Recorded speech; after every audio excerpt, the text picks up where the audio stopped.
Halo semuanya, di sini gue akan sedikit mereview buku karangan Agatha Christie yang berjudul Pembunuhan di Sungai Nil. Terbitan pertama Gramedia pada tahun 1979.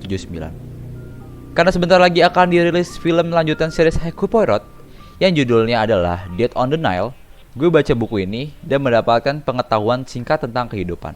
Novel series kali ini berpusat pada perasaan yang memulai segalanya.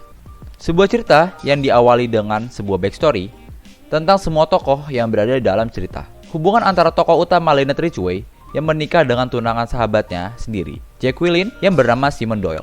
Dilanjutkan dengan backstory tentang berita mengejutkan pernikahan tersebut yang didengar oleh wali Lynette, Pennington, keluarga Van Schuyler, keluarga Allerton, keluarga Otterbourne, dan keluarga Robson. Cerita backstory itu menceritakan alasan mereka semua pergi ke Sungai Nil dan bertemu dengan seorang yang paling terkenal dan yang baru saja menikah, Lynette Ridgway. Sebuah perencanaan pembunuhan yang telah direncanakan ketika mereka bertemu dengan Hercule Poirot, dan Poirot pun memiliki pemikiran bahwa gadis yang bernama Jacqueline sangat mencintai Simon. Pertemuan semua tokoh tersebut pada saat perjalanan menaiki kapal yang melintasi Sungai Nil menuju Celal, yang sebelumnya terjadi sebuah percobaan pembunuhan atas Lynette Ridgway. Bagian seru terjadi ketika perjalanan di atas kapal tersebut dan terjadi di sebuah salon di mana kedua tokoh yang bernama Simon Doyle yang kelihatannya masih menyukai Jacqueline, Van Trop, dan Cornelia Robson.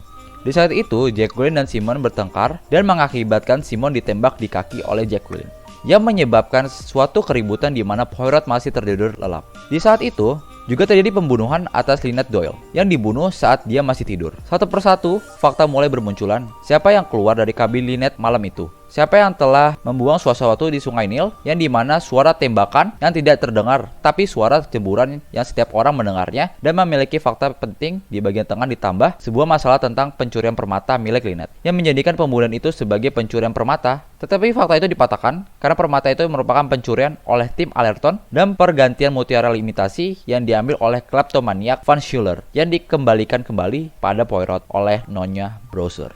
Dilanjutkan dengan pembunuhan pelayan Lynette yang mengetahui siapa yang keluar dari kabin Lynette dan memeras si pembunuhnya, dan dilanjutkan lagi pembunuhan Nyonya Otterbourne yang hampir memberitahu dengan lantang siapa pembunuh pelayan Lynette. 3 pembunuhan yang terjadi dalam satu kapal dalam satu perjalanan merupakan sebuah tragedi yang sangat menakutkan.